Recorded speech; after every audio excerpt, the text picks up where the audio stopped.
Good afternoon. First, I want to thank James Hart Broom, the Reformed Church, and the Anti-Racism Transformation Team for inviting me here today. Today, I want to begin by offering a little background on the Scarlet and Black Project, which I will cut short because John already gave a little bit of the information. I'll discuss some of the research findings from Volume 1 and then talk briefly about our findings so far for Volume 2. The Scarlet and Black Project is a Rutgers University public history initiative that traces the university's relationship with students of color and Black New Jerseyans from slavery to the present. This project began in response to undergraduate students' activism during the 250th anniversary celebration of Rutgers. In the midst of the celebration, there was something missing, and this was a conversation, or at least an acknowledgement, of Native Americans and enslaved people in the institution's early history. In response to the student activism, former Chancellor Richard Edwards created the Committee on Enslaved and Disenfranchised Populations in Rutgers History in 2015. So John has already mentioned about the book that we created, and so we're continuing that research for Volume 2. So I'll just share some information from Volume 1. As many of you probably know, and John mentioned, Rutgers was originally named Queens College, and it consisted of a grammar school, the undergraduate college, and the seminary. Though the seminary officially separated from Rutgers, the two institutions maintained a close relationship, and the Dutch Reformed religion was integral to the college's culture throughout the 19th century. Slavery was fundamental to the political and economic climate that shaped the development of Queens College. Wealth accumulated from participation in slavery created a colonial aristocracy. The members of this colonial aristocracy would found Queens College, serve as its trustees and officers, and patronize the institution as pupils. Prominent slaveholding families donated money and land to Queens College. This helped revive the school when it struggled financially. These families maintained relationships with Queens College for generations. Individuals who descended from the colonial aristocracy passed their wealth and privilege to subsequent generations, and the college continued to benefit from old money that was earned through the economic exploitation of enslaved people. The story of Rutgers, the seminary, and slavery in New Jersey all originate in the Netherlands. The Dutch West India Company played a key role in developing the early economy of New York and New Jersey. Slavery's beginning in New Jersey was deeply tied to the state's interaction with the Atlantic world, and the Dutch West India Company dominated the early Atlantic slave trade. By the time Queens College was established, the institution of slavery was embedded in the political, economic, and social life of New Jersey, especially in East Jersey counties like Middlesex.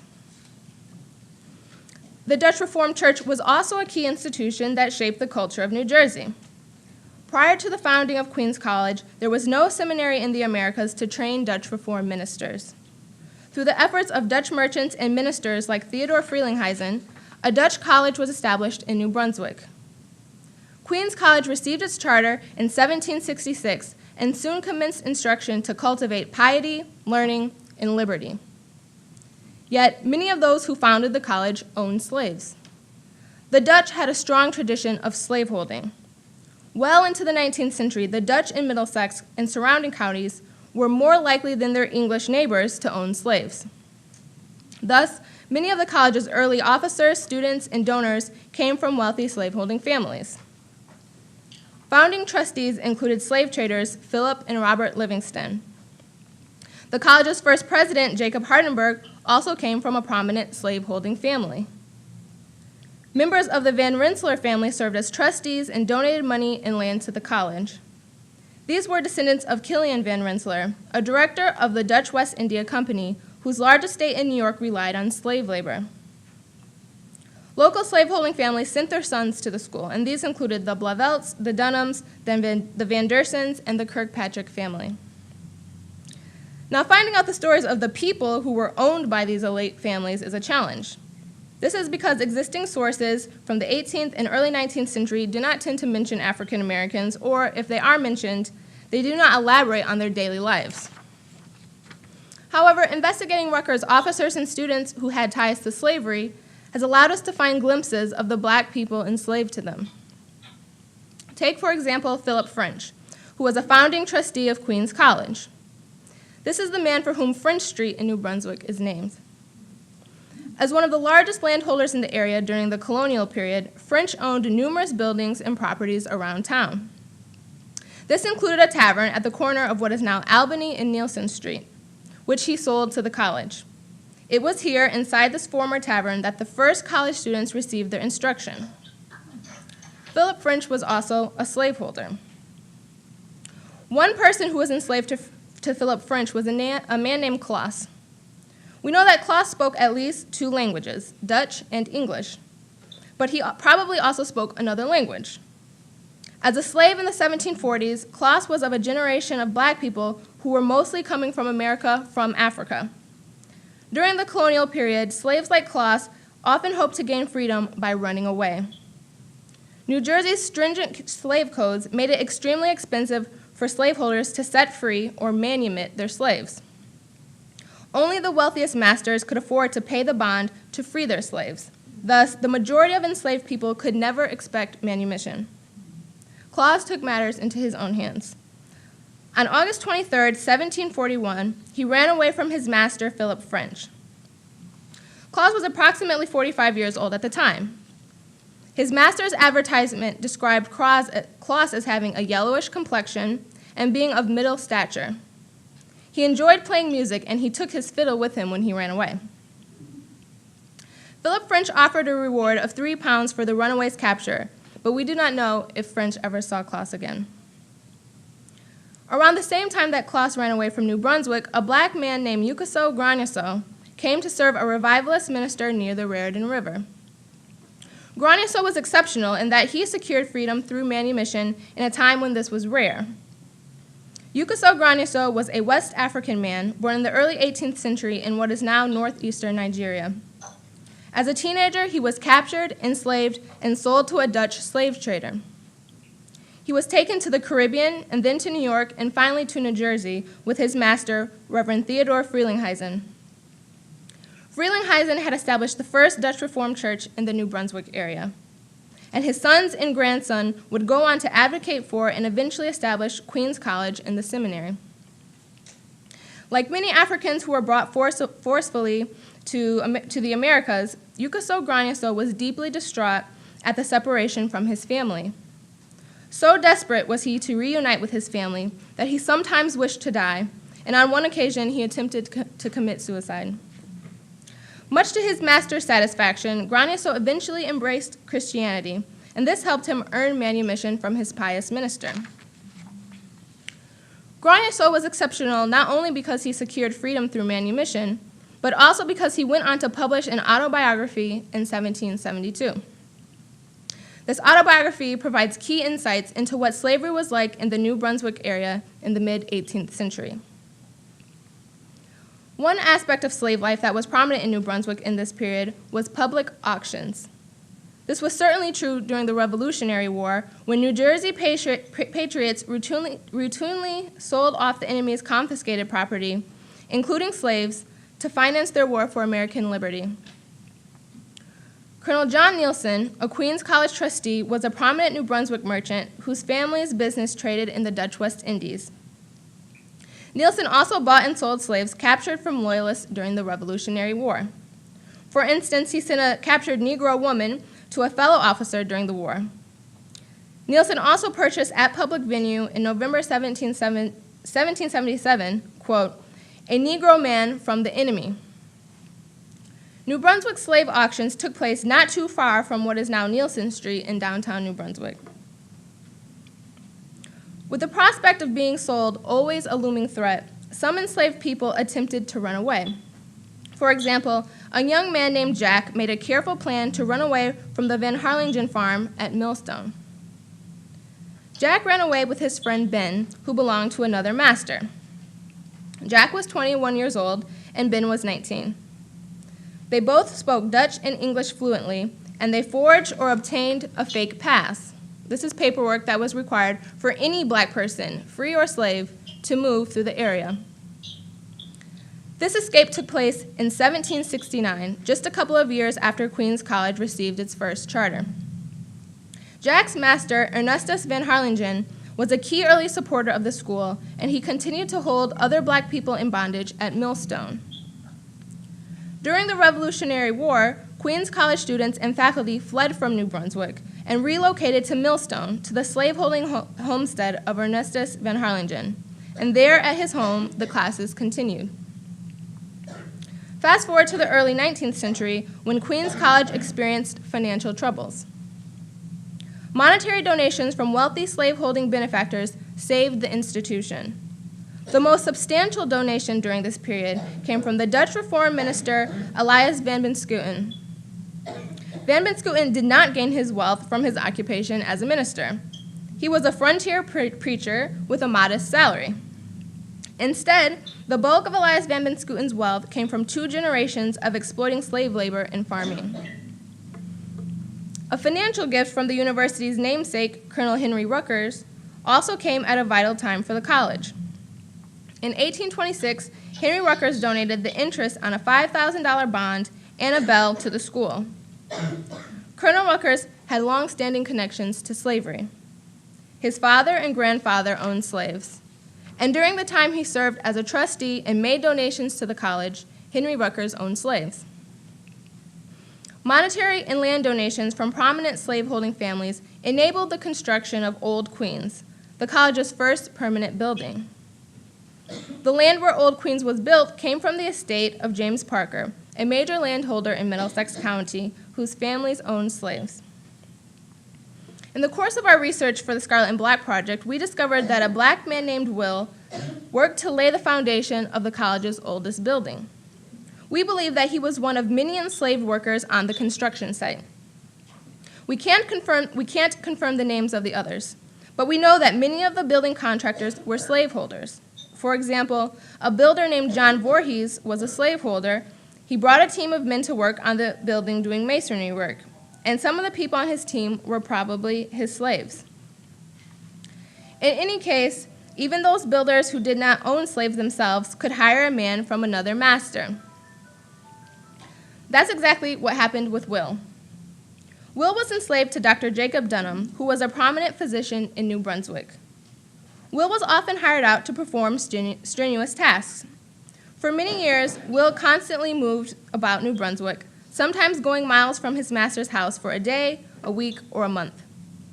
He worked on nearby farms and construction sites doing masonry work, ringing bells at auction, breaking sugar, and carting loads of manure. Will's endless work generated a steady income stream, but of course he was not allowed to keep the fruits of his labor. So it was Dr. Jacob Dunham who profited from Will's work on the college's construction site and elsewhere. I'm going to tell you a little bit about Will's world in the early 19th century. In 1804, New Jersey adopted a law for the gradual abolition of slavery. New Jersey became the last state in the North to pass abolition legislation, and the gradual abolition process was long. In fact, it was so drawn out that by the time of the Civil War, there were still black people living as slaves in New Jersey. Here's how gradual abolition worked. The law went into effect on July 4th, 1804. Anybody who was a slave on that day would continue to be a slave for life. So if your mother is a slave and you were born on July 3rd, you will be a slave for life. But if you're born on July 4th, 1804 or after, you will be a so-called slave for a term. This means that you have to serve your mother's master for 21 years if you're a girl, and for 25 years if you're a boy. Only after that will you then be manumitted. The effects of this law on black people in New Jersey in the early decades of the 19th century were not altogether positive. The presence of slaves for a term in New Jersey's labor market drove down the prices of slave laborers. White people could now buy a slave for a term of 3 years or for 6 years. This was much more affordable than buying a slave for life. Slaveholding was no longer just for the elites, and more New Jersey whites now had the opportunity to own another human being. This actually spread the culture of slaveholding in the early years of gradual abolition. There was another problem. Just as prices of slaves in New Jersey were dropping, the prices paid for slaves were skyrocketing in the newly acquired Louisiana territory. The cotton industry was booming, and plantations in Louisiana were growing like mushrooms, and they had a labor shortage. But the same year when Will laid the foundation for the college in 1808, the U.S. Congress passed a law prohibiting the transatlantic slave trade. You could no longer bring slaves from Africa to the U.S. legally. So, instead, places like Louisiana would bring in slaves from other states, mostly Virginia and Maryland, but also from New Jersey. Phyllis and Dinah were two young women who belonged to the Van Dersen brothers in New Brunswick. In 1817, the Van Dersen brothers sold Phyllis and Dinah down to Louisiana. The Van Dersens were both officers and trustees of Rutgers, which still included the seminary at this time. The Van Dersens inaugurated the movement of enslaved people from Middlesex County to Louisiana. Phyllis and Dinah became the first victims of a profitable traffic in human beings. Sadly, they were not the last. By 1818, Middlesex County became a hotbed of human trafficking. The most notorious slave trading ring in New Jersey developed right here on the Raritan River, shipping black people down the river to Perth Amboy and from there to Louisiana and Mississippi. In the course of just 1 year, 80 black people were taken from the county. The slave traders called them cheap Jersey Negroes. They especially targeted children and young women of childbearing age, women whose children were supposed to benefit from gradual abolition in New Jersey. But of course, once they were taken to Louisiana, these women's children and grandchildren would be born into perpetual slavery. Now, the abolition law of 1804 tried to prevent this situation. It stipulated that you could not just take a black person from New Jersey without their legal consent given in front of a judge. But we can't seriously talk about consent when we look at the power dynamics between slave and slaveholder. Masters had many tools to manufacture consent, including violence and terror. Think of 22-year-old Rachel, who departed with her 6-week-old daughter, Rosanna. What did it take to get her consent? Or Nancy, also age 22, who gave birth to a baby boy and 2 days later carried him to a court to consent to move to Louisiana. Children like Nancy's baby boy and Rosanna were born after 1804. They had freedom in their future in New Jersey. This was the generation that was supposed to benefit from gradual abolition. By taking them down to Louisiana, the slave traders stole that promise of freedom. But when you could buy a black woman for $200 in New Jersey and sell her for $1,400 in Louisiana, greed won out. And in many cases, consent was irrelevant, because the same judge who was supposed to interview these black people in court was the boss who organized the slave trading ring. And even when black people protested, which they did, he simply forged the paperwork and wrote down that they were perfectly willing to go to Louisiana. When the news of the Middlesex County slave trading ring broke, citizens were outraged, and they fought to tighten New Jersey's abolition law in order to stymie the slave trade.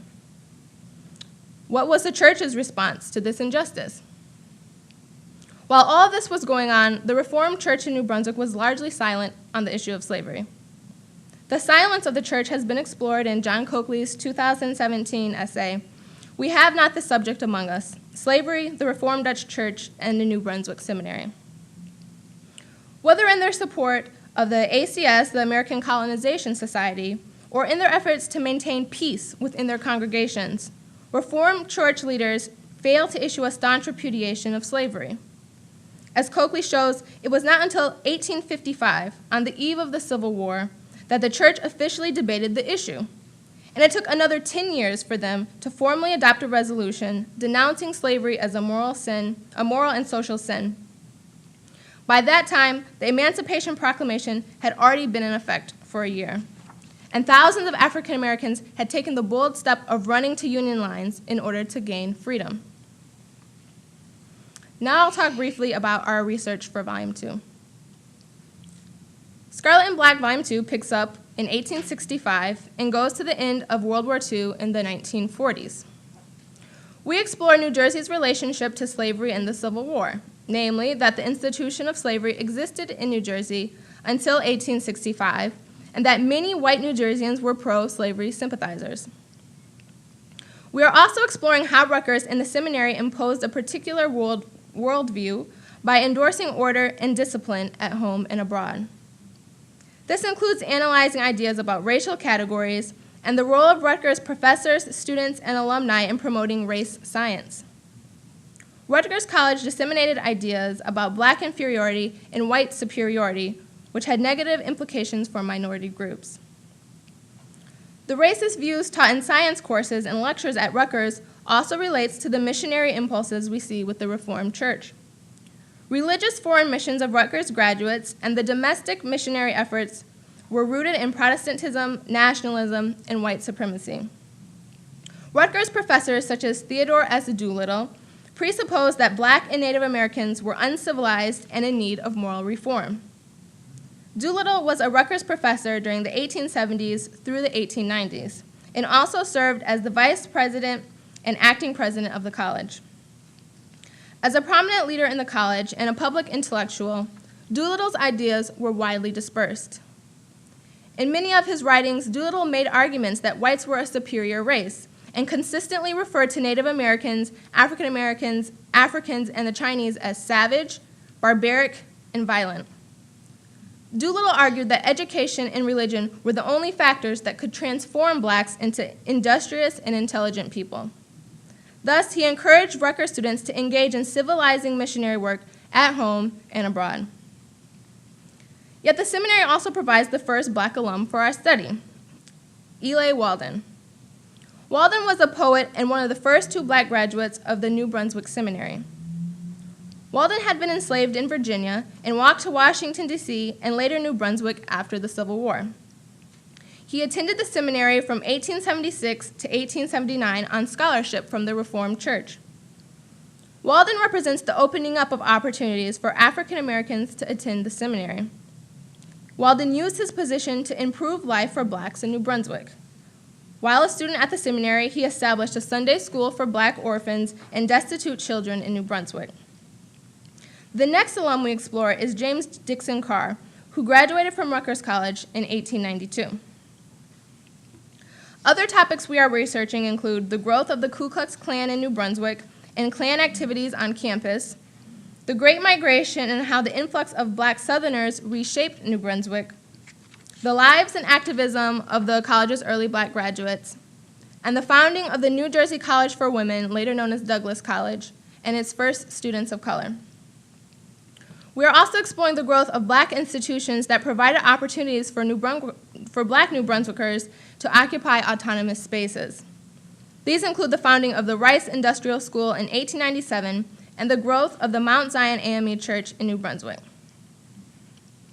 To conclude, Rutgers University is proud of its legacy as a colonial college and its revolutionary history. Yet, to be a colonial college means having deep financial ties to slavery. This history is still written on our landscape today. Names around us like French and Nielsen Streets in New Brunswick, or the name Frelinghuysen etched into buildings on Rutgers campuses are a daily reminder that the city's residents relied heavily on the institution of slavery. Queens College would never have existed without slavery and the wealth pumped into the institution by slaveholders. This is not unique to Rutgers, but rather reflects the legacy of all 9 institutions of higher education chartered in the American colonies. I commend Rutgers and the seminary for the steps they have taken to acknowledge this history. Yet there is still much to be done to repair the legacy of dispossession and racism. Conversations and education are important steps, and I look forward to our conversation today. Thank you.